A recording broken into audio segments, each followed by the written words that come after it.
이거는 100이죠. 100. 오, 100이다. 100이죠. 가장 중요하다. 네.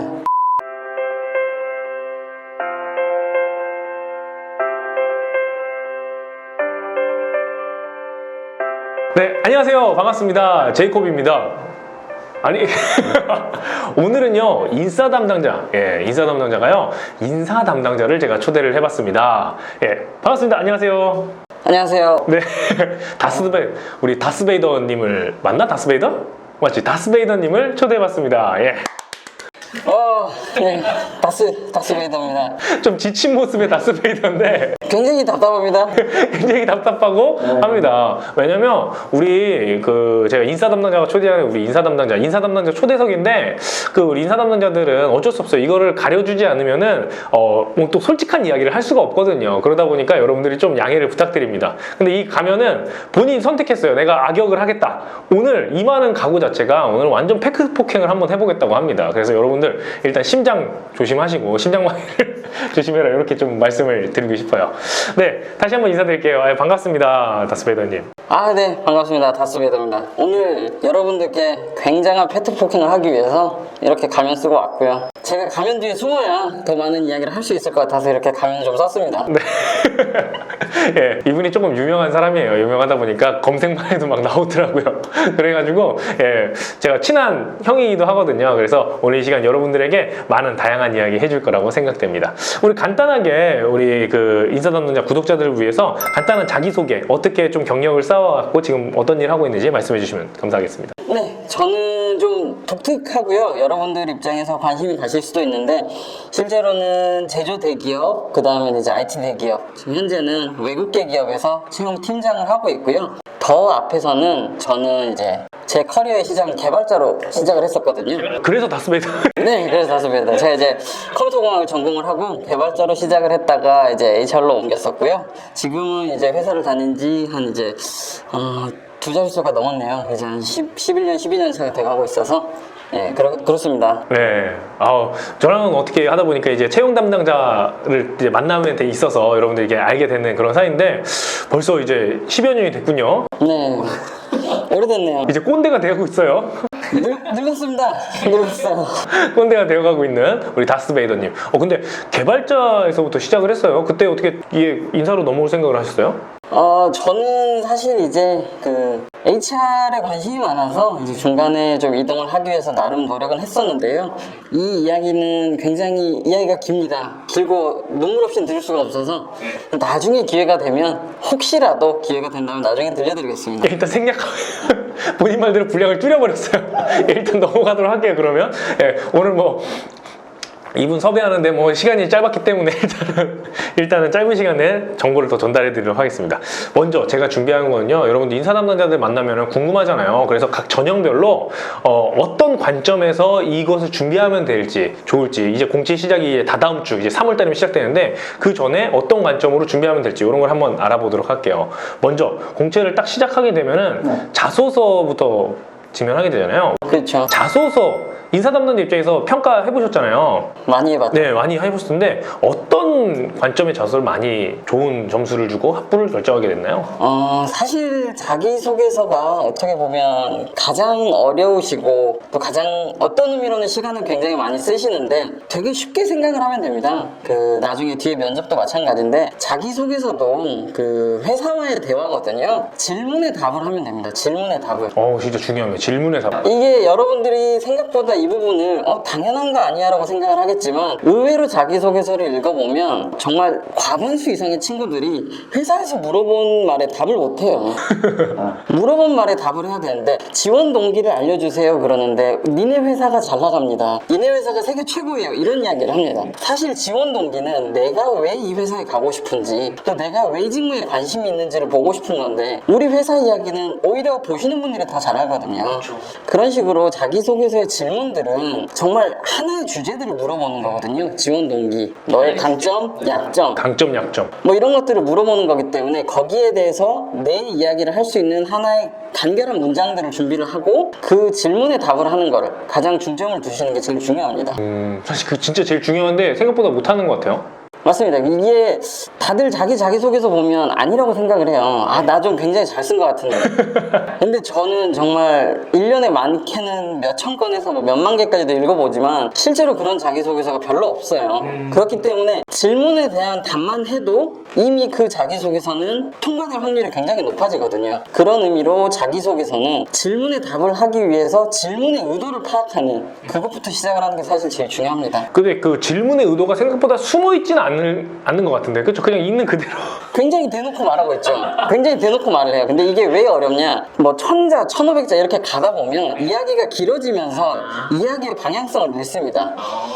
제가 많이 표현하는 걸로 자기 글 속에서 자기가 길을 잃어버려요. 길을 잃어버린다. 내가 하고 싶은 말이 명확해야 되는데 그냥 길게 쓰려고 하다 보니까 내 말 속에서 길을 잃고 막 혼자서 헤매고 있어요.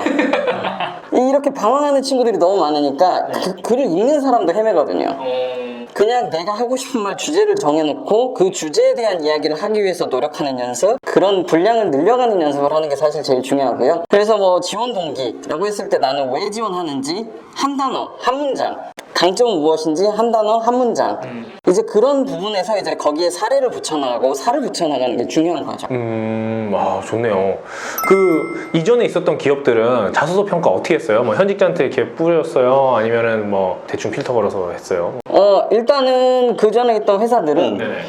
현직자들도 보고요. 네네. 현직자들이 보는 것도 있고 저도 이제 함께 읽었죠. 읽는데 이제 그 사실 필터를 거는 기업들이 있다고 하는데 이 필터는 그렇게 보시면 돼요. 필터를 가지고 아예 걸러져서 안 보는 게 아니라 필터로 그냥 뭐 예를 들어서 알람 표시가 되는 거죠. 뭐 글자 수가 몇 자 이하다, 아니면 뭐 이런 내용들이 좀 많이 들어간다, 뭐 이런 식으로 그 한 번 더 볼 때 참고할 부분들을 표시해주는 정도고, 이제 실질적으로는 다 읽어야 됩니다. 그 현업에서 오신 분들도 읽어야 되고 인사 담당자도 읽어야 되고, 그래서 다 읽었고 실제로 그런 것들이 이제 뭐 예전에 좀 시스템이 안 될 때는 뿌려드리기도 했는데 네. 뿌려서 보기도 하지만 결국은 자기소개서를 다 읽어보고 거기에 따른 결과를 냈던 거죠. 요즘에는 다 그냥 사이트 4번 치고 사이트 들어가면은 그 채점하게끔 다 이렇게 이쁘게 나오잖아요.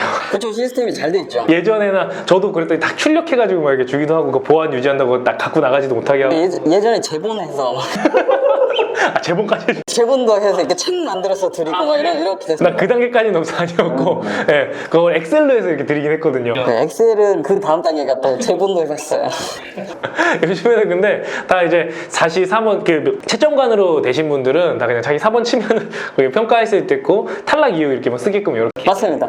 요즘 그냥 시스템으로 그냥 여러분들 그 사이트에서 정보 입력하듯이 합불 판단할 수 있고 뭐 이렇게 그냥 다 체크만 하면 되거든요. 그렇게 돼 있기 때문에 실제로 그렇기 때문에 여러분들이 쓴 글을 굉장히 쉽게 볼 수 있고 금방 판단을 해버릴 수가 있어요. 그렇기 때문에 이 사람들이 글을 매력을 느끼게끔 미리 써놓는 게 중요합니다. 매력을 느끼게끔 써놔야 불합격 버튼 누르기 전에 보는 거거든요. 제가 담당했을 때는 저는 다 읽고 합불이었거든요. 그 뭐 여러 회사 다니셨지만 문항별 점수줘서 합불 줬어요? 아니면 다 읽고 합불이었어요? 웬만하면 다 읽고 합불을 주는데요. 이게 왜? 도저히 못 읽는 글들이 간혹 있습니다. 시작부터 이거 글을 읽을 수가 없는 글들이 있어요. 이게 어떤 표현이냐면 예를 들어 제가 자기소개서 쓰려고 이야기를 해줄 때 주는 팁 중에 하나인데요. 띄어쓰기도 제대로 안 돼 있고 문단도 막 줄내림도 안 돼 있고 꽉꽉 붙어서 글을 읽고 싶지가 않아지는 글들은 사실 읽어봐도 비슷하거든요. 네. 이미 배려가 없이 시작한 글이기 때문에 네. 글을 읽어봐도 비슷해요. 그런 글들 이제 패스를 했었고, 또 읽다 보면 지원 동기인데 이미 뭐 다른 회사 이름 나오거나 뭐 이런 것들 있잖아요. 그런 것들은 바로 불합격 처리하는 거고요. 이제 그게 아니라 기본적인 글들은 다 최대한 읽어보고 마지막에 이제 좀 판단을 하고 이제 그날 다 읽고 나서 마지막에 이제 애매한 글들은 판단을 하기도 합니다. 그러면 이게 결국은 이제 문항별로 점수화되어 있진 않았었다. 그렇죠. 그냥 전체 다 읽고 총평을 하고. 저도 그랬었거든요. 근데 간혹 어떤 회사는 문항별로 점수를 다 매겨가지고 그걸 썸을 더하더라고요. 그러니까 결국 썸을 더해도 이게 문항별로 하나씩 다 판단을 한다고 해도 모아놓으면 거의 얼추 비슷하거든요. 똑같아요. 예, 그랬던 것 같아요. 그 자소서에 팁 나왔길래 지금 뭐 되게 뭐 말 안 한 것처럼 하더니 엄청 좀 디테일하게 좀 잘 얘기해 주는 것 같아서 자소서 팁 하나만 또 아까 말한 거 이제 질문에 답을 해라 뭐 이런 얘기 했는데 자소서를 이렇게 하면 나는 이제 합격시켰던 것 같다. 자소서. 사실 저는 항상 말하는 게 이렇게 하면 합격시켰던 적은 없어요. 이렇게 하면 불합격을 시키지 않았다로 접근을 하는 게 오히려 좋긴 하거든요. 그렇죠. 네거티브 셀렉션. 네거티브 셀렉에서 피하는 게 좋은데 제가 말하는 것 중에 읽는 사람을 배려하라고 표현을 하거든요. 오, 좋은 표현입니다. 네, 읽는 사람을 배려해야 됩니다. 여러분들 아니 안 그래도 내가 지원하는 을인데 글을 읽는 사람까지 고려해야 되냐 이렇게 생각을 하실 수도 있지만 그렇게 보셔야 돼요. 저희 같은 인사 담당자들은 일입니다. 일이기 때문에 당연히 봐요. 근데 사실 자기소개서를 읽는 분들 중에 대부분의 분들이 인사 담당이 아니라 개발하시는 분들, 마케팅 하시는 분들, 현직자거든요. 이분들은 자기 일이 있습니다. 맞아요. 자기 일이 있고 자기 회의가 있고 자기 미팅이 있는 분들인데 이것까지 읽으라 그러면 되게 귀찮아하시고 되게 불편해 하시거든요. 그런 분들이 글을 읽는데 글 자체가 읽기 싫다 그러면 사실 좋은 평가 받기가 어렵습니다. 그래서 그분들에 대한 배려가 되게 필요해요. 이런 배려들은 어떤 게 있냐? 아까 처음에 말씀드렸던 뭐 띄어쓰기, 맞춤법, 뭐 그리고 줄 문단 나누기, 뭐 소제목 이런 것들은 굉장히 기본이고요. 아, 좋아요. 이런 기본적인 것들에 더해서 안에 내용에도 사실 배려가 필요합니다. 내용에도 배려. 아, 궁금하네. 내용 어떤 배려? 내용의 배려는 사실 어려운 건 아닌데요. 이제 간혹 그런 친구들이 있어요. 그 인사 담당자니까 아시겠지만 SK 써니 뭔지 아시죠? SK 써니가 뭔지 인사 담당자들은 압니다. SK 봉사활동. 맞아요. 그런데 현업에 계신 분들은 SK 써니가 뭔지 모르세요. 써니. 이 써니 이게 뭐지? 막 이렇게 이상한 생각 하신단 말이에요. 이게 뭐냐? 그분들을 위해서 SK에서 하는 봉사 대외 활동이라는 한 문단만 앞에 적어줘도 내가 적은 내용을 읽는 사람이 파악을 할 수가 있다는 거예요. 별거 아닌데. 되게 별거 아니에요. 그러니까 글을 길게 쓰거나 뭐 내용을 길게 쓰라는 게 아니라 내가 활동을 했던 동아리 아니면 내가 활동을 했던 회사 뭐 인턴을 했던 회사 이게 무슨 회사인지만 앞에 한 단어 한 문장만 적어줘도 읽는 사람이 훨씬 더 이해를 할 수가 있는 거고 내 의도를 파악을 할 수가 있는 거거든요. 써니가 뭔지를 알아야 내가 했던 선한 의도를 파악을 하는 건데 써니가 뭔지를 모르면 써니에서 대외 활동을 대외 부장을 했습니다. 이러면 무슨 의미인지 전혀 모르시거든요. 그런 식으로 내용에 대한 배려도 필요하고 그런 작성에 대한 포맷에 대한 배려도 필요한 거죠. 좋네요. 예를 들어서 이런 경우가 제일 많아요.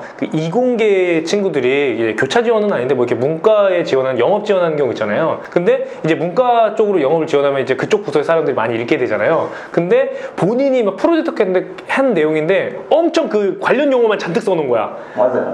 그래서 사실 개발자분들 이력서 보면 사실 그렇거든요. 그러니까 우리 엔지니어들 지원하는 친구들 당연히 전공 지식을 뽐내고 싶고 전문성을 뽐내기 위해서 내용을 적는 거 중요하죠. 근데 이게 굉장히 밸런스가 중요한 게 근데 반대로 이런 거를 쓰는데 개발자분들이 읽는데 거기다가 설명을 또 주저리 달면 괜히 가르치는 느낌이 들 수 있거든요. 그러니까 예를 들어 본인이 방금 말한 것처럼 교차 지원을 하는 뭐 마케팅이나 다른 직무에 지원을 할 땐 좀 더 설명을 써주세요. 상대방이 읽는 사람이 누군지 판단해야지.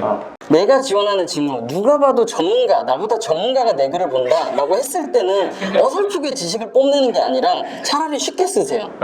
쉽게 써라. 오히려 쉽게 쓰세요. 뭐 거기다가 우리가 알잖아요. 뭐 페미니스니 뭐니 뭐 이런 용어들을 잔뜩 쓰기보다는 이미 그분들도 다 아시거든요. 그런 것들을 쉽게 쓰고 그 상대방에 맞게끔 글을 써주고 그들이 이해를 못할 것 같은 뭐 학교 내 동아리 이름들 이런 것들은 무슨 동아리인지 뭐 이런 식의 조금은 좀 풀어쓰는 게 그 읽는 분들을 위한 배려고 그분들이 보셨을 때 판단을 할 수가 있는 좀 도움이 될 겁니다. 저는 항상 이런 얘기를 해요. 근데 좀 어떤지 들어봐 주세요. 저는 학생들한테 그 강의 때도 하거든. 뭐냐면 그 자소서를 잘 쓰게 엄청 수식어 멋지게 쓰려고 하지 말아라는 얘기를 많이 해요. 왜냐면 그게 중요한 게 아니고 내용 전달하기 콤팩트한 비즈니스 레터잖아요. 그런 얘기를 많이 하는데 그건 좀 어떻게 생각하세요? 괜찮은가요?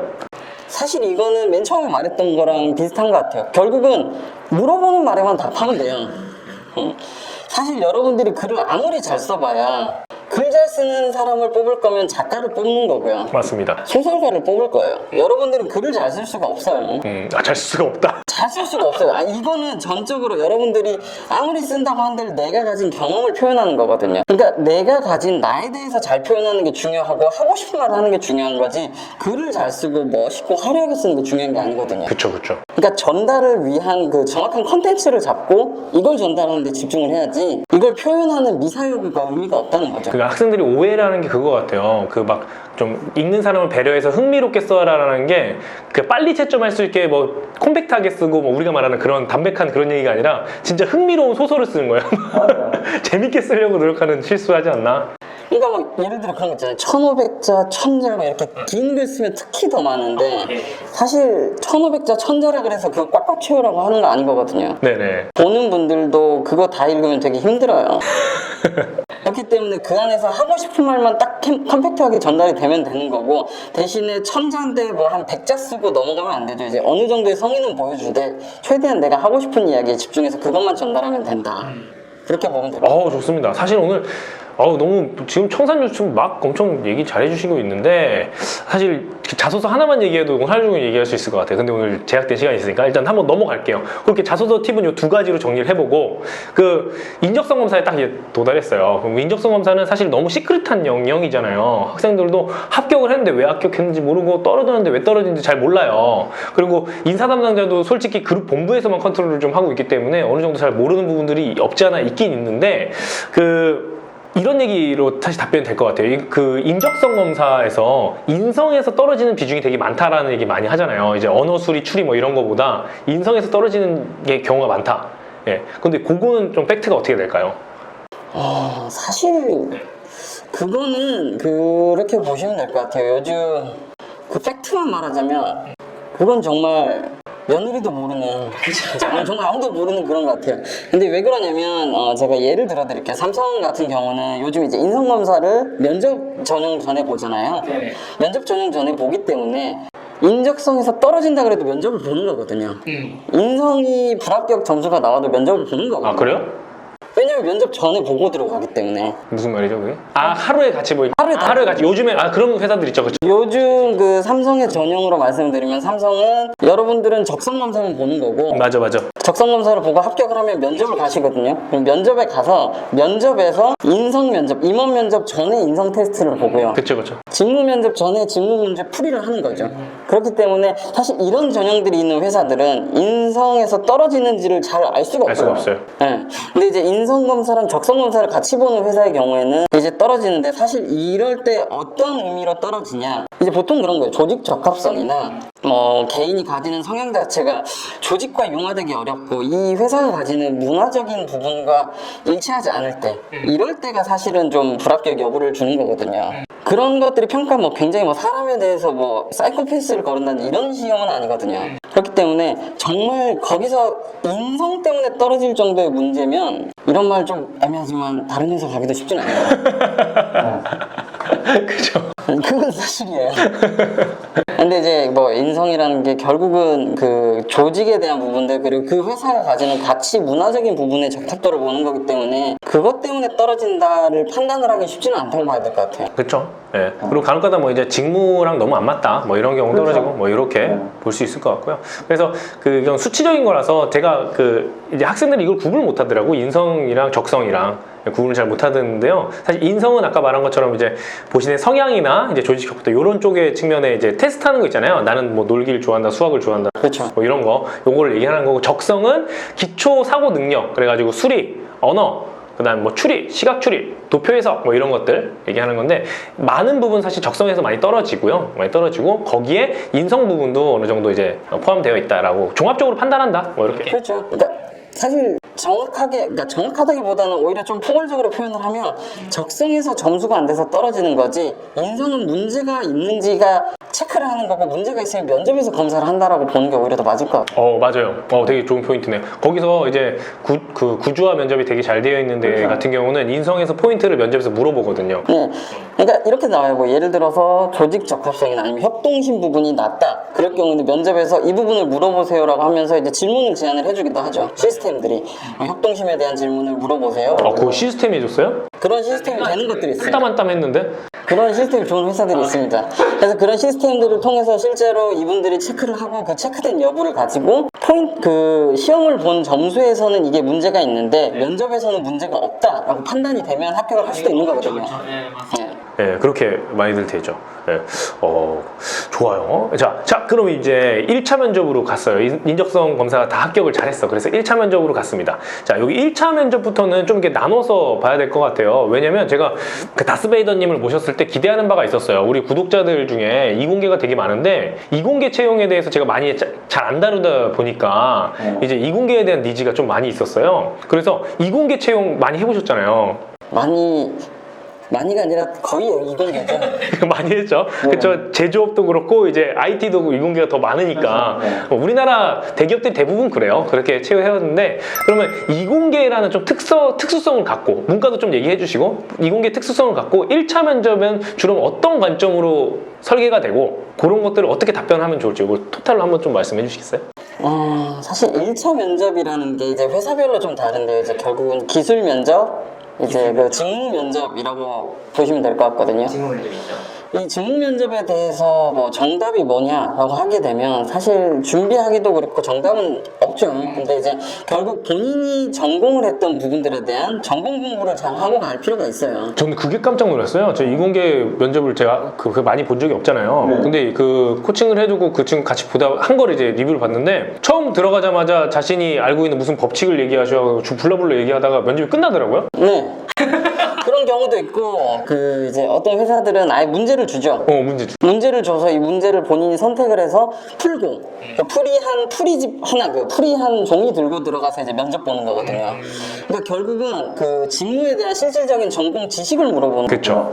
이 전공 지식을 물어볼 때 그 여기서 오해하시면 안 되는 게 정답을 내는 게 중요한 게 아니에요. 아니에요? 답을 맞추는 게 중요한 게 아니라 그 결국은 여러분들이 정답에 접근하는 방식을 보는 거거든요. 접근하는 방식을 본다라고 보셔야 될 것 같아요. 여러분들이 신입이기 때문에 모든 지식을 알고 있을 거다라는 가정을 하고 있지는 않아요. 그래 틀려도 돼요? 틀려도 되지만 이게 이제 일단 첫 번째 틀려도 되지만 제대로 된 문제로 접근을 하는 문제에 대한 접근 방식을 제대로 가져가는지 그리고 그렇게 이제 문제가 틀렸을 때 면접위원들이 주로 뭘 하시냐 팁을 주세요. 아 진짜요? 팁이나 아니면 힌트를 드립니다 여러분들한테. 그거는 이쪽 방향보다는 이렇게 푸는 게 좋을 것 같은데 아니면은 이것도 있는데 A도 있는데 혹시 B는 어때요? 나는 이런 식의 힌트를 드립니다. 이렇게 됐을 때 그 힌트를 보고 이제 두 가지 부류로 크게 나눌 수가 있을 것 같아요. 자기가 한 게 맞다고 끝까지 고집하는 친구와 이제 이 힌트를 받아들여서 문제의 풀이 방향을 바꾸는 친구들이 좀 있어요. 근데 이 힌트는 뭐냐? 실제로 그 문제가 틀려서 그러는 경우들이 있거든요. 그러니까 틀리기 때문에 너가 제대로 풀려면 이렇게 풀어야 되라는 힌트를 주는 경우들이 많습니다. 그리고 이거는 어떤 태도를 보는 거냐? 실제로 개발자들이 회의를 하거나 프로젝트를 할 때 기술적인 논란이나 이슈가 있을 수 있거든요. 네네. 그럼 회의를 해요. 네. 나는 A가 좋다, 넌 B가 좋다. 이거를 이제 받아들이는 태도를 보는 거거든요. 네네.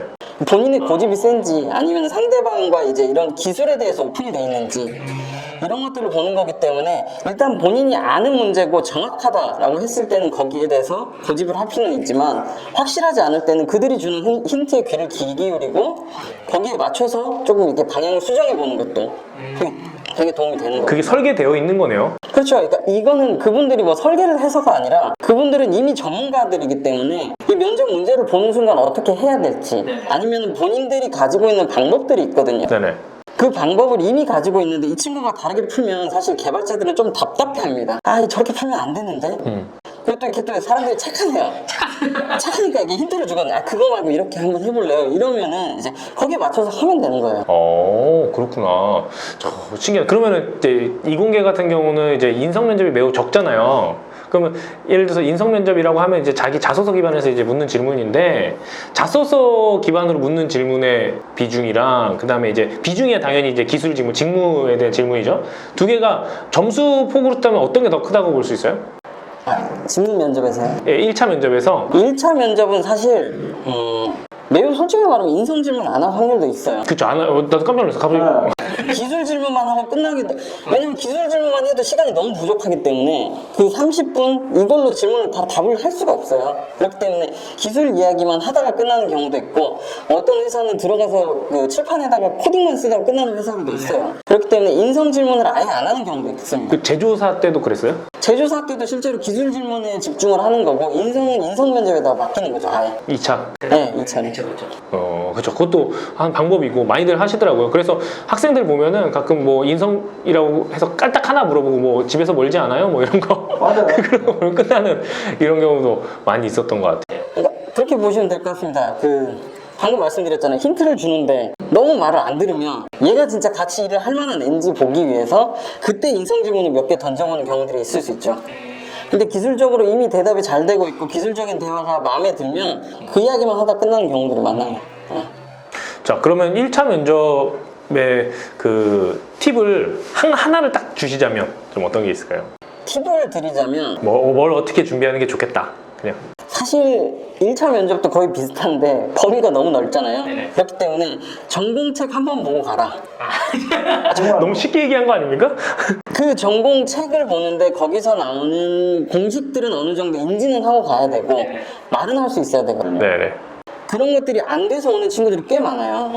왜냐면은 다들 아시겠죠? 취업 준비를 하기 때문에 전공책 안 보거든요. 네네. 취업 준비이기 때문에 인적성 책 보고 자기소개서 보고 가기 때문에 직무 면접을 준비를 할 때는 전공책을 한 번은 꼭 읽어봐야 돼요. 기존에 했었던 거 한번 해라. 그렇죠. 자, 그럼 문과도 많이 뽑았잖아요. 네. 문과는 이제 영업 뽑았을 텐데 영업 직무 같은 경우는 대부분 이제 그때 이제 직무 역량을 확인하기 위해서 이제 자소 질문도 많이 하고 이제 역량 질문 많이 하는데 그런 친구들을 위해서 팁을 주자면 영업이라든지 이제 마케팅이라든지 아니면 이런 인문 쪽 지원을 하시는 분들은 오히려 이제 좀 그분들은 오히려 새로운 것들 질문을 좀 많이 하세요. 네. 실제로 문제도 거기도 이제 직무 면접을 들어가면 문제를 주긴 하는데 개발은 이제 전공 질문이라고 하면 여기는 좀 아이디어 중심으로 이제 많이들 물어보시거든요. 얼마나 참신한지 또 얼마나 새로운지 좀 보시기 위해서. 문제 해결력 뭐 이런 거. 그렇죠. 문제에 대해서. 근데 사실 이게 인문이고 이공이고 다른 게 아니라 결국은 문제에 대한 접근 방식이 사실 가장 중요해요. 과정이 중요해요. 그렇죠. 이거를 결국은 경험이 없기 때문에 정답을 내기는 어렵거든요. 그렇죠. 근데 이제 정답을 내기 위해서 접근해가는 방식이 얼마나 제대로 돼 있는지 그리고 얼마나 전공법인지. 전공법인지. 전공법이 중요합니까? 그렇죠. 결국은 우리가 말하는 뭐 마케팅 원론이나 아니면은 뭐 기계공학 개론, 컴퓨터공학 개론 이런 개론 책에 나와 있는 기본을 이야기를 해야 그 기본이 잡혀 있어야 다른 것들이 되는 거거든요. 그러니까 이 전공법이라는 게 그 가장 전공이나 본인이 알고 있는 지식의 기본부터가 시작이 돼야 되는 거고 그런 이야기들을 제대로 하는 친구들이 그 다음에 새로운 것들 아니면은 뭐 조직에 관련한 질문들이 넘어가는 거거든요. 되게 좋은 관점이네요. 일단 기본이 되어 있어야 된다. 그렇죠. 왜냐면 신입사원을 뽑기 때문에. 여러분들은 경력이 아니시잖아요. 신입사원이기 때문에 가능성과 잠재력을 보는 건데 이 가능성과 잠재력의 시작은 기본이거든요. 아주 좋은 것 같아요. 그래서 자 이제 그러면 1차 면접은 이렇게 마무리됐어요. 그럼 이제 임원 면접이 남았잖아요. 1차 면접과 임원 면접의 가장 큰 차이는 또 다 회사마다 다르겠지만 뭐라고 생각을 하세요? 면접위원이 점유한 능력의 차이겠죠. 무슨 능력이야? 면접위원이 젊은지 늙은지 차이죠. 이게 젊은지 늙은지 되게 웃긴 것 같고 되게 농담 같지만 무슨 얘기 하나 했네. 이게 되게 중요합니다. 이게 되게 중요해요. 이게 똑같은 대답을 한다고 했을 때 1차 면접에서는 여러분들이 튀는 대답을 하고 조금 이렇게 여러분들의 방식대로 대답을 해도 그분들이 살짝 젊으세요. 그렇기 때문에 받아들이십니다. 근데 반대로 임원 면접을 들어가면 되게 오래 회사 생활을 하신 분들이에요. 그리고 되게 나이가 많으신 분들이에요. 똑같은 대답을 해도 톡톡 튀게 하면 여기에 대해 거부감을 느끼시는 분들이 생각보다 많습니다. 생각보다 보수적이죠. 많이 보수적이죠. 특히 이제 여러분들이 가시고자 하는 대기업들이나 이런 제조업체들은 더더욱 그러시거든요. 아닌 척 하시지만 되게 보수적이세요. 그렇기 때문에 이게 똑같은 대답을 할 수도 있고 똑같은 상황에 질문이 나왔을 때 동일한 대답을 하게 되면 다른 결과가 나올 수가 있어요. 그런 것들 염두에 둬야 되고 그러니까 예를 들어 그렇게 접근하면 좋을 것 같아요. 1차 면접은 삼촌이랑 대화를 한다고 하면 임원 면접이나 2차 면접은 그 할아버지랑 대화한다는 느낌으로 아빠 이상으로 큰아버지랑 막내 삼촌과 대화하다가 큰아버지랑 대화하는 느낌으로 그런 식으로 대화를 풀어가는 것 자체를 그렇게 좀 접근을 하셔야 돼요. 그렇군요. 좋아요. 그럼 이제 임원 면접 같은 경우는 이제 아까 좀 이제 보수적이라고 했잖아요. 근데 IT 쪽도 그런가요? 개방되어 있다고 들었는데 외국계나 IT나 뭐 이런. 그러니까 그런 데들도 사실은 위에 계신 분들이 다른 분들 대비해서 좀 더 이제 연차가 차신 분들이거든요. 그러니까 그분들이 다른 기업들과 대비해서 좀 젊으실 수는 있어요. 네네네. 하지만 회사 안에서의 차지하고 있는 위치나 또 조직을 관리하고 있는 입장들이 되게 크고 또 위험하기 때문에 일단 접근 자체가 기본적으로 보수적이세요.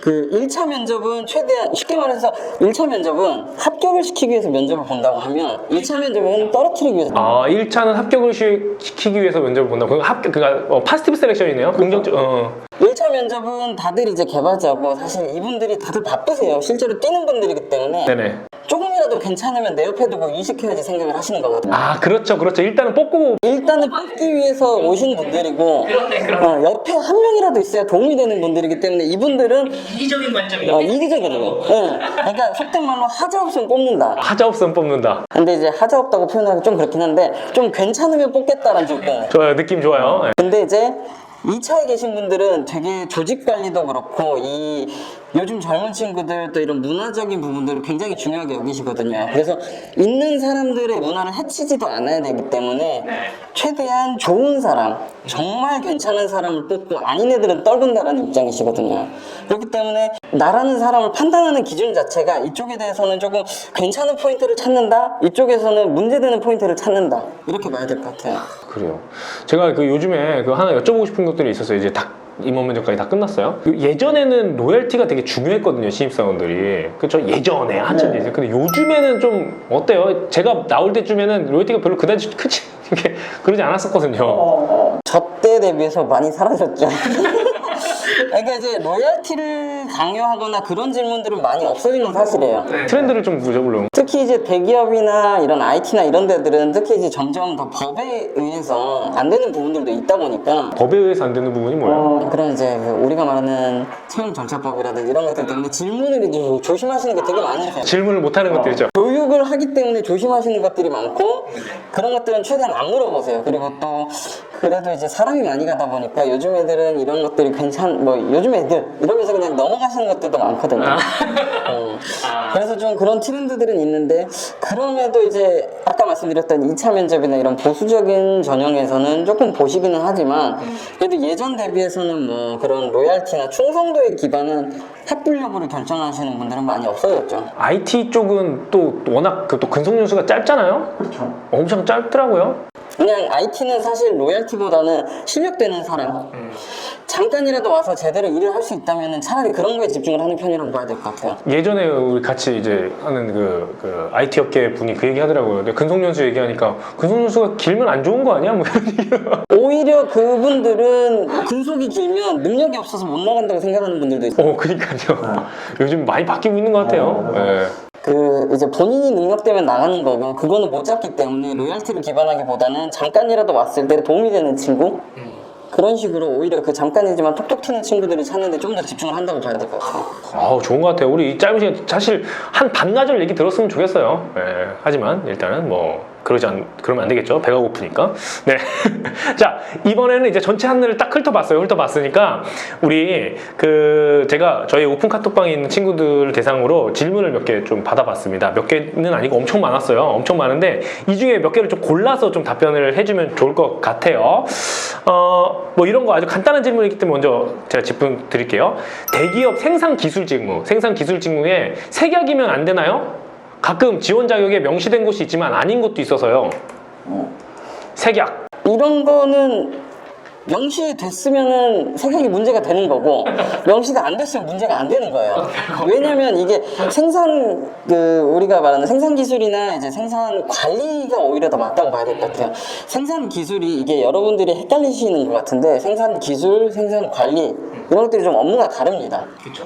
생산 기술은 쉽게 말해서 여러분들의 공장에 설비를 만드는 사람들이라고. 공장설 생산 기술. 네, 생산에 들어가는 설비들을 만들고 생산해서 예를 들어 1시간에 하나를 만드는 거를 1시간에 2개를 만들 수 있게 설비를 만들고 그런 기술들을 만드는 게 생산 기술이고 생산 기술.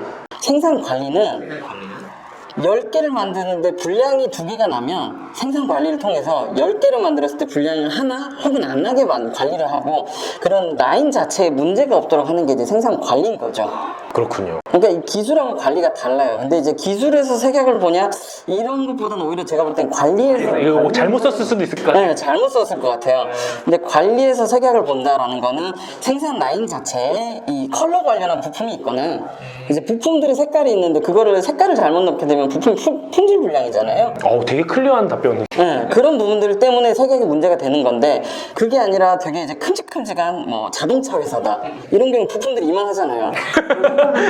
되게 이만한 게 뭐야? 뭐 이렇게 뭐 베어링도 이만하고 뭐 스프링도 이만하니까 이제 그런 것들에 있어서는 색약보다는 이제 좀 이제 힘센 사람들을 뽑는 거고 그런 식으로 봐야 될 것 같아요. 맞습니다. 네, 그러면 말 나온 김에 밑에 것도 한번 할게요. 품질 관리 직무는 어떤 역량이나 강점이 좀 필요할까요? 뭐 말 나온 김에 우리 생산 관리 나왔으니까 품질 관리. 품질 관리는 이게 제 경험을 기반으로 말씀을 드릴 수밖에 없는데 품질 관리 직무 자체가 쉽게 말해서 아까 말씀드렸던 생산 관리랑 비슷한데요. 생산 관리는 생산 라인에서의 그런 불량률이나 품질을 관리하는 거라고 하면 품질은 말 그대로 제품의 퀄리티거든요. 퀄리티죠. 그래서 제품을 개발하는 과정에서 발생하면 안 되는 문제들 있잖아요. 예를 들어서 이런 태블릿을 만든다 이랬을 때 태블릿 자체가 우리가 통신이 터져야 되잖아요. 네네. 우리가 터진다고 말을 하죠. 네네. 통신이 돼야 되고 화면이 터치가 돼야 되고 만드는 과정 자체에서 터치가 안 되면 그건 문제잖아요. 네네.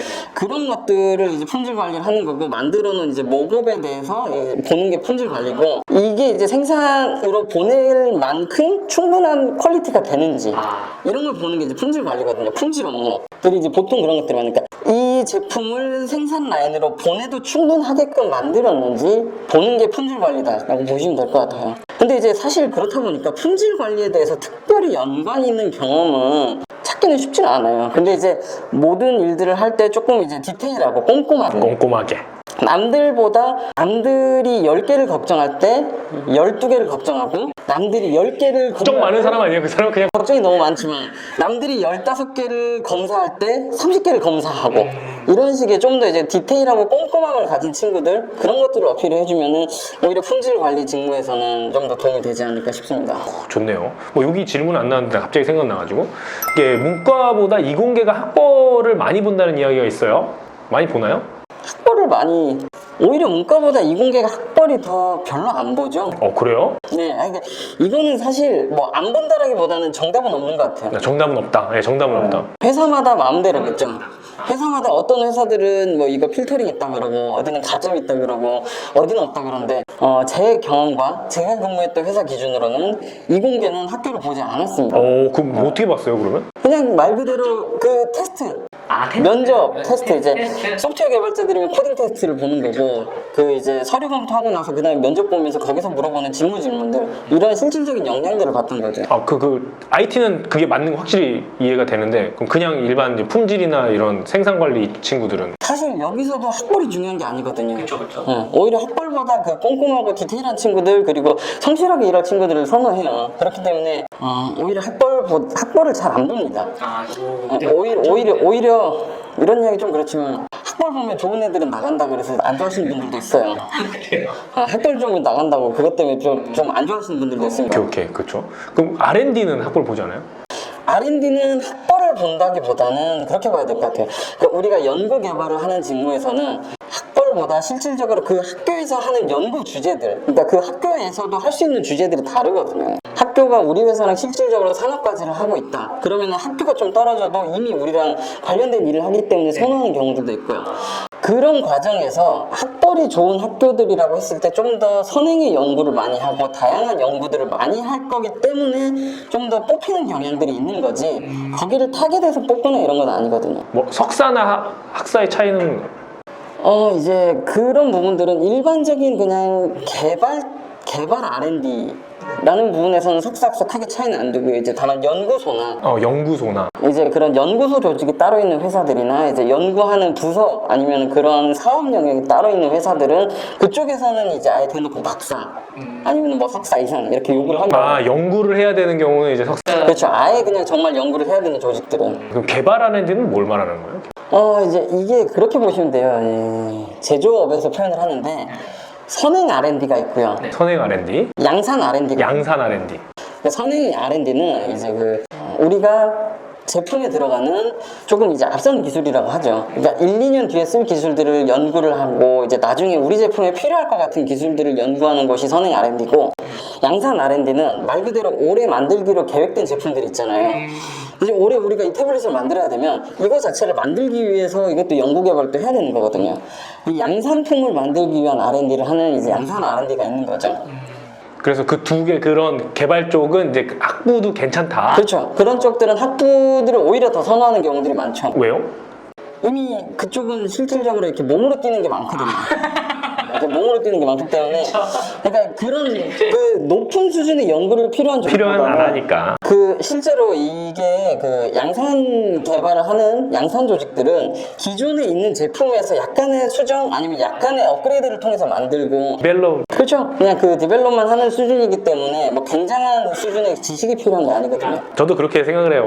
R&D잖아요. 리서치 파트가 있는 거고, 그 다음에 디벨롭 파트가 있는데, 리서치 연구를 하는 그쪽은 이제 조금 이게 중요한 거고, 디벨롭 하는 파트는 뭐 학부도 가능하다, 뭐 이렇게. 근데 이제 우리가 말하는 R&D에서 R이 그렇게 비율 자체가 높지가 않아서 대부분이 D예요. 대부분이 D고 실제로 뭐 큰 회사들도 한 1대10, 한 10% 정도? 그 정도 수준이기 때문에 여러분들이 대부분 학사인데 석사한테 밀리는 거 아닌가. 여러분들 그렇게 크게 걱정 안 해도 될 것 같아요. 그래요? 근데 생각보다 합격하는 비율 보면 석사가 엄청 높아요. 이제 그거는 좀 차이가 있을 수 있는데, 학사인 친구들은 내가 뭘 잘하는지 아니면 내가 좀 이렇게 자신있게 어필하는 게 약하거든요. 아, 그러면 이게 학벌 차이가. 학벌의 문제가 아니라 본인이 했던 것들을 어필하는 방식 자체가 약해요. 근데 이제 석사들은 논문을 쓰고 논문을 하면서 학회를 나가거나 이러면서 본인들이 했던 게 정리가 되고, 정리가 됐구나. 그러니까 학사들은 한 번도 그런 기회가 없죠. 그렇기 때문에 그냥 내가 가진 그 4년 혹은 이제 이런 것들의 기간을 그냥 대충 이제 적다 보니까 그게 어려운 거고, 석사들은 좀 임팩트 있게 2년을 집중을 하다 보니까 그 기간에 대해서 어필이 좀 더 쉬워서 오히려 뽑는 입장에서는 좀 정리된 이야기들, 정제된 이야기들이 많아서 뽑는 거죠. 와, 그렇군요. 자, 이거 질문 하나만 해주면 좋을 것 같아요. 기사 자격증 다 궁금하거든요. 기사 자격증이 없대요. 사실 없는 게 더 신기해요. 신기하긴 한데 없는데 지금이라도 따야 되나? 사실 자격증 질문들을 많이들 하시죠. 자격증 질문들을 많이 하시는데, 예를 들어서 우리가 전공을 했을 때 꼭 따는 기사들 있잖아요. 전공하고 연계되는 기사들. 컴퓨터공학을 했을 때는 정보 처리 기사 뭐 이런 거 따잖아요. 근데 이런 쉽게 말해서 전공을 했을 때 모두가 따는 자격증을 본인이 없으면 당연히 이 부분에서는 누가 봐도 밀릴 수밖에 없죠. 이상한 거지 약간? 우리가 금융 뭐 3대 자격증이라고 불리는 이런 것처럼 모두가 가지고 있는데 없으면 그거는 문제가 될 수 있어요. 하지만 더 밑으로 내려가면 자격증이 없어서 떨어지는 건 아니거든요. 자격증이 없어서 떨어지는 건 아닌데 그것 때문에 불안하다고 하고, 또 그거를 한 3개월 이내에 집중해서 그냥 딸 수 있는 자격증이고, 돈이나 시간이 많이 들지 않는다라고 했을 때는 따는 게 낫죠. 근데 그거를 따기 위해서 1년 이상 또는 뭐 몇백만 원, 몇천만 원의 돈을 들여야 되는 자격증이다, 그런 거라고 하면 저는 따지 말라고 해요. 근데 사실 기사 자격증은 후자보단 전자에 가깝거든요. 전공 공부했고 조금 이제 몇만 원 내면 이게 따는 자격증이잖아요. 그렇게 무시하면 안 됩니다. 힘든 것도 있을 수 있는데 개인차가 있는 거잖아. 그게 안 되고 전공 공부가 안 된 거기 때문에 기본적으로 전공과 연계된 게 많아요. 그러니까 안 보셔서 모르실 텐데, 제가 컴공이라서 알지만 정보처리 산업기사는 컴퓨터공학 개론 이야기입니다. 전부 다. 그런 식으로 접근하기 때문에 기사는 필요하면 그냥 딸 수 있는 에너지가 많이 안 되면 따는 게 맞다. 기사 뭔가 힘들어 보였어요. 기사 이제 다스베이더 경우. 기능사 이런 게 어렵죠. 기능상 힘들죠. 예, 고가는 저도 이제. 자, IT이기 때문에 이런 질문 하는 것 같아요. 어이없는 질문일 수도 있는데, 게임에서 랭킹 300등 찍고 프로게이머 제의 받았다고 해요. 이 내용을 면접에서나 자소서에서 언급해도 괜찮을까요? 되게 난해하네요. 네. 게임 회사 지원할 때는 괜찮을 것 같고요. 게임 회사를 지원한다고 했을 때는, 그러니까 사실 이거는 결국 방법의 차이인 것 같아요. 게임에 300등을 했고 그렇게 했다는 거는 어느 하나에 빠지면 미친 듯이 몰두한다는 거거든요. 그러니까 본인의 몰입성이나 집중력을 보여주는 측면으로 이 주제를 쓸 수는 있어요. 근데 이야기를 잘못 풀면 그냥 게임 많이 했던 애밖에 안 되거든요. 그렇죠. 게임 많이 했던 그냥 게임을 많이 해서 300등을 했습니다가 아니라 이 게임을 하기 위해서 굉장히 집중도 있게 300등까지 가기 위한 과정. 그 300등까지 가기 위해서 남들이 잘 때 미친 듯이 밤에 게임하고 뭐 이런 것들 있잖아요. 남들과 다르기 위해서 그 지기 싫어하는 마음으로 무언가를 했다라는 이런 것들을 보여준다고 하면 뭐 1% 정도 도움이 될 수 있겠는데 1% 정도 도움이 될 수 있는데 이 질문 하신 분 웬만하면 쓰지 마세요. 제가 볼 때는 사실 그렇습니다. 이게 회사 입장에서 봤을 때 그렇게 긍정적으로 보기에는 그럼 게임 회사 가지고 뭐하러 여기 왔어? 이런 생각을 할 확률이 높거든요. 그런 것 같아요. 자, 소프트웨어 직군에서 코딩 테스트의 중요성. 이거는 100이죠. 100. 오, 100이다. 100이죠. 가장 중요하다. 네. 코딩 테스트가 일부 코딩 테스트를 보는 회사들이 요즘 많아지거든요. 잘라서 한. 그러면은 코딩 성적이 좋으면은 포트폴리오를 대체할 수 있어요? 성적이 좋으면 대체가 아니라 코딩 성적이 좋으면 사실 그걸로 이미 역량 검증 끝이죠. 아, 끝났어요. 네. 근데 여러분들 그렇게 생각하시면 돼요. 코딩 점수가 안 좋으면 여러분들 다음 전형이 없습니다. 그쵸. 맞아요. 코딩 점수가 좋으면 이미 이 친구들은 보는 거고 코딩 점수가 안 좋으면 이 친구들은 더 이상 의미가 없거든요. 근데 이제 그런 경우들이 있습니다. 이제 코딩을 보고 나서 실제로 직무 면접을 보는데 본인이 봤던 코딩 점수 대비해서 면접의 실력이 더 떨어진다. 이럴 때는 의심받을 수 있어요. 아, 의심할 수 있다. 얘가 정말 시험 대신 봐준 거 아니야? 아니면 누가 봐준 거 아니야? 이런 의심을 받기도 합니다.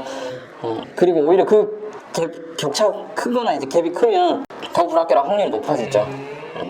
저는 사실 코딩 테스트라는 걸 말로만 들어봤고 해본 적이 없으니까. 근데 코딩 테스트를 해보면 그걸로 실력이 확 드러나긴 하나 보네요. 사람 차이가 많이 나나 보네요. 정말 100점부터 빵점까지 다 나오니까요. 그렇게 차이 많이 나요. 말 그대로 그냥 시험을 보고 코딩 테스트를 인터넷이든 사이트든 뭐 어떤 프로그램이든 하고 나면 그냥 끝나자마자 점수가 나오거든요. 그렇죠. 점수가 나오기 때문에 사실 점수가 나오는 부분이라서 뭐 더 이상 말을 할 게 없어요. 그거 보면은 이미 합격선이 넘으면 합격인 거고 못 넘으면은 다음 전형 자체가 없는 거고.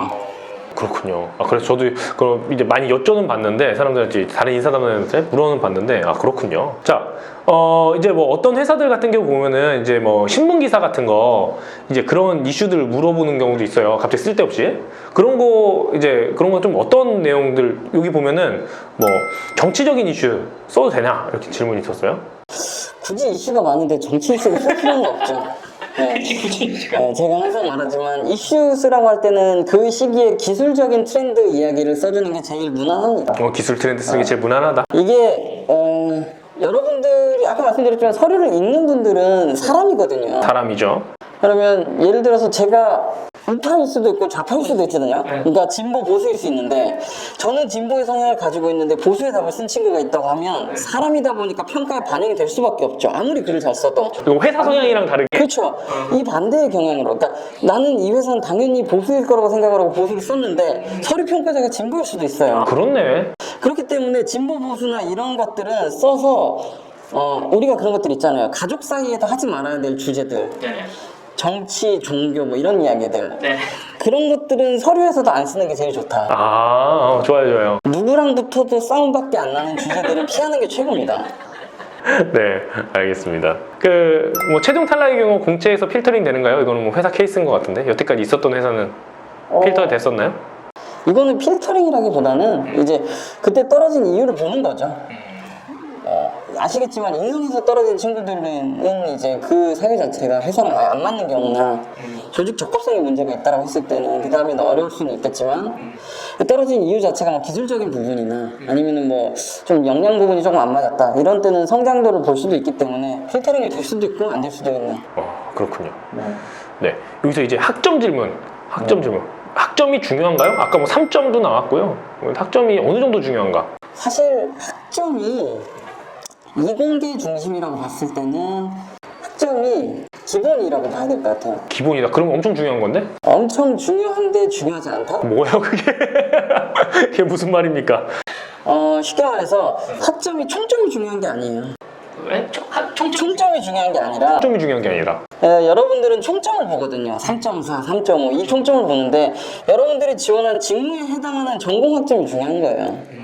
실질적으로 여러분들 교양 학점으로 4.5 받아가지고 3.5 받는 게 중요한 게 아니라 전공에 대해서 전공을 얼마나 성실하게 했는지 그 학점이 중요한 거지 총점을 보고 하는 게 아니거든요. 그러니까 총점을 보는 회사들도 있지만 실질적으로 면접에 가게 돼도 전공을 가지고 학점을 이야기를 하기 때문에 전공에 대한 학점을 조금 더 중요하게 보는 거고 이제 그 총점에 너무 목매달 필요는 없다. 그럼 만약에 그 점수가 낮아요. 이미 뭐 전공이라는 게 학점이 낮아. 학점이 낮은 친구들은 좀 어떻게 그거를 어떻게 해야 될까요? 이미 물은 엎질러졌어. 그쵸? 지금 다시 학교를 들어갈 수 없잖아요. 이 바로 다시 학교를 시작할 수 없단 말이에요. 그러니까 벌어진 것에 대해서는 명확하게 답을 하고 그 상황이 왜 이렇게 학점이 낮았는지 이 학점이 낮을 수밖에 없었던 명확한 이유를 대고 그들을 납득시켜야 되거든요. 예. 서류에서 학점 때문에 떨어진다? 그럼 이건 사실 답이 없겠죠. 답이 없어요. 이거는 뭐 아무도 어떻게 구제를 못 해줘요. 그죠, 뭐 회사마다 필터링이 되는데 뭐 예를 들어 3.0 기준을 걸고 있는 회사인데 학점이 낮은 거면 거기는 이제 통과를 못 하겠죠. 근데 쓰다 보면 간혹 통과되는 회사들 있잖아요. 그런 데는 이제 학점은 그래도 괜찮게 반다는 거죠. 그러고 가고 나면 당연히 면접에서 물어보겠죠. 그때는 이게 당연히 내 약점이기 때문에 내가 왜 학점이 낮았는지, 학점이 낮았던 그 시기에 무엇을 하고 있었는지 그 답을 해줘야 되는 거고요. 누가 들어도 그래, 그럼 학점이 낮을 수도 있겠네. 혹은 그래, 그 부분은 오케이 이렇게 넘어갈 수 있는 답을 해야 되는 거거든요.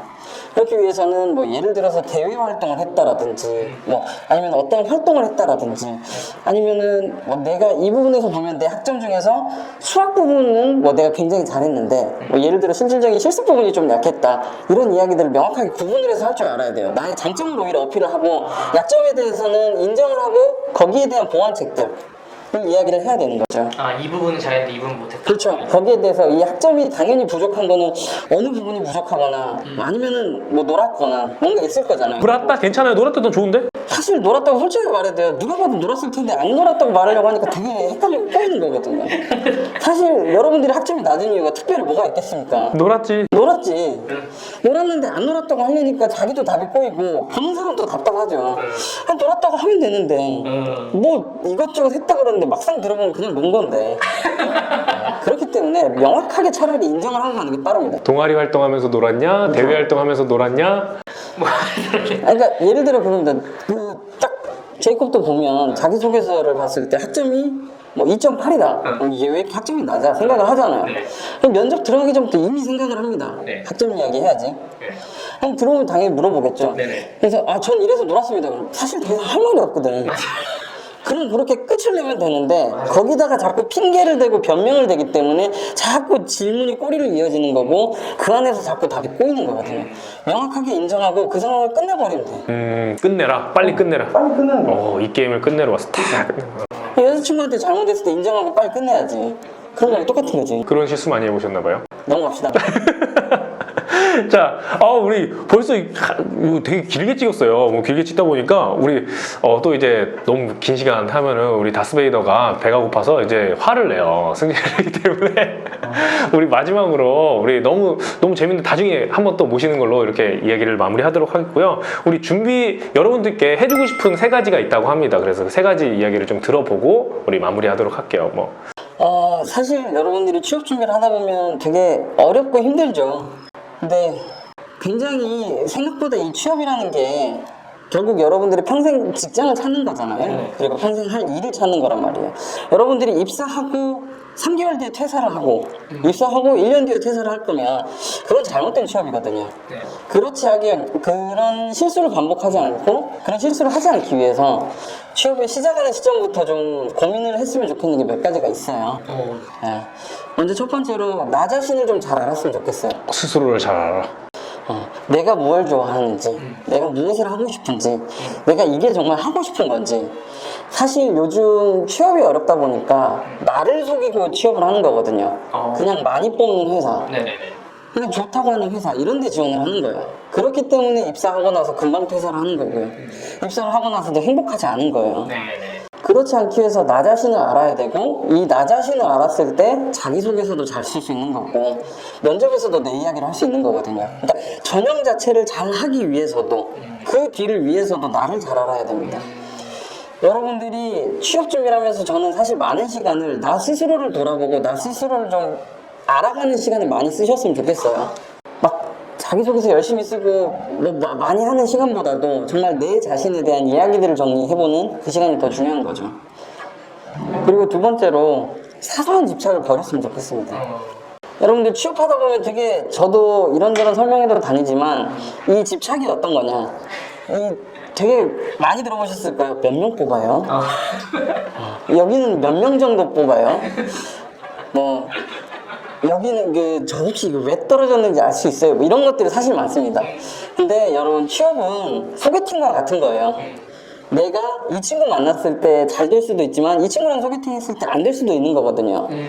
이 친구랑 안 맞는 소개팅에 대해서 이제 내가 이때 나가서 이렇게 했더니 실수를 해서 소개팅이 안 됐어. 다른 데 나간다고 잘 된다는 보장은 없어요. 네네. 취업도 마찬가지입니다. 그냥 이 회사와 나와 케미가 맞는지, 재미가 많은지. 그리고 내가 지원을 했을 때 그 집착에 대해서 몇 명, 내가 막 이 몇 명 안에서 들어서 사실 100명 뽑는 거 안다고 내가 합격을 하는 게 아니거든요. 한 명 뽑는 거 안다고 불안해서 합격이 안 되는 거 아니거든요. 그냥 내가 하고 싶은 이야기, 내가 해야 될 것들에만 집중하면 거기에 따른 결과는 그냥 받아들이면 돼요, 사실. 그러면서 멘탈 관리를 하는 게 되게 중요한 거죠. 마지막으로 여러분들 취업은 사실 답이 없어요. 없죠. 답이 없기 때문에 가장 크게 당부하고 싶은 거는 멘탈을 관리해라. 멘탈 관리. 사실 여러분들이 자기소개서 떨어진 날 기분 나쁘고 면접 떨어진 날 기분 나쁘고 하잖아요. 그런 일희일비가 그냥 여러분들을 오히려 더 힘들게 하는 거예요. 멘탈이 안 잡히기 때문에 내가 이걸 하면 될까? 이걸 하면 합격을 할까? 이걸 준비해야 될까? 불안하거든요. 그런 불안함에서 나오는 게 자격증을 따야 되나요? 뭐 학점을 어떻게 해야 되나요? 제가 이게 약한데 어떻게 해야 되나요? 이게 다 멘탈 문제거든요. 그러니까 멘탈을 잡고 그냥 하고 싶으면 하면 되는 거예요. 여러분들 취업이 생각보다 굉장히 심플합니다. 여러분들이 지원을 하면 결과는 두 가지밖에 없어요. 합격, 불합격. 여러분들이 지원을 안 하면 불합격. 사실 여러분들은 지원을 해야 합불이 나오는 거고 지원을 안 하면 그 회사는 끝인 거예요. 확률이 몇 프로고 뭐 몇 명을 뽑아서 몇 프로 이게 아니에요. 여러분들 입장에서는 지원을 한다 안 한다 이것만 있는 거고 지원을 했을 때는 합격한다 안 한다 밖에 없어요. 그렇기 때문에 결과를 되게 쉽게 보고 멘탈을 관리를 하면서 떨어졌으면 다시 또 해보면 되는 거고, 뭐 여러분들 질문했잖아요. 필터링이 되나요? 그냥 또 지원하면 되는 거예요.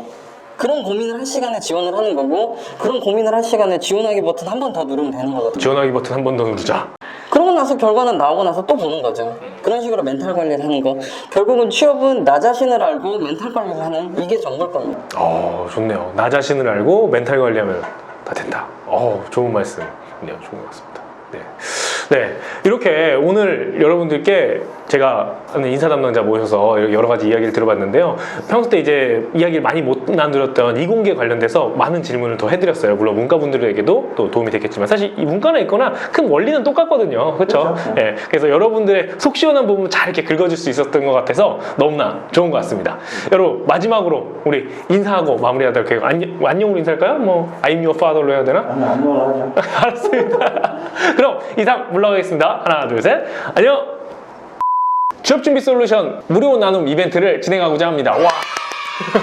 이 이벤트 영상이 달려있는 영상마다 여러분들이 댓글을 남겨주시면요, 그 댓글 남겨주신 두 분을 추첨을 해서 제가 취업준비 솔루션을 보내드리도록 하겠습니다. 댓글 내용은요 아주 간단해요. 우리 19년도에 우리 취준생들을 응원하는 메시지를 달아주신 분들을 저희가 추첨을 해서 여러분들에게 바로 배송을 해드리도록 하겠습니다. 영상당 2명이에요. 영상당 2명. 그래서 좋아요와 구독을 반드시 눌러주셔야 되고요. 좋아요, 구독 눌러주시고 댓글을 달아주시면 그분에게 바로 배송해드리도록 하겠습니다. 언제 하냐요? 2월 20일 날 이 영상이 들어가 있는 동영상에서 축축축 2명씩 추출을 해서 여러분들에게 당첨 소식을 알려드리도록 하겠습니다. 많은 응원과 여러분들에게 힘나는 메시지 부탁드립니다. 이상 제이콥이었습니다. 안녕!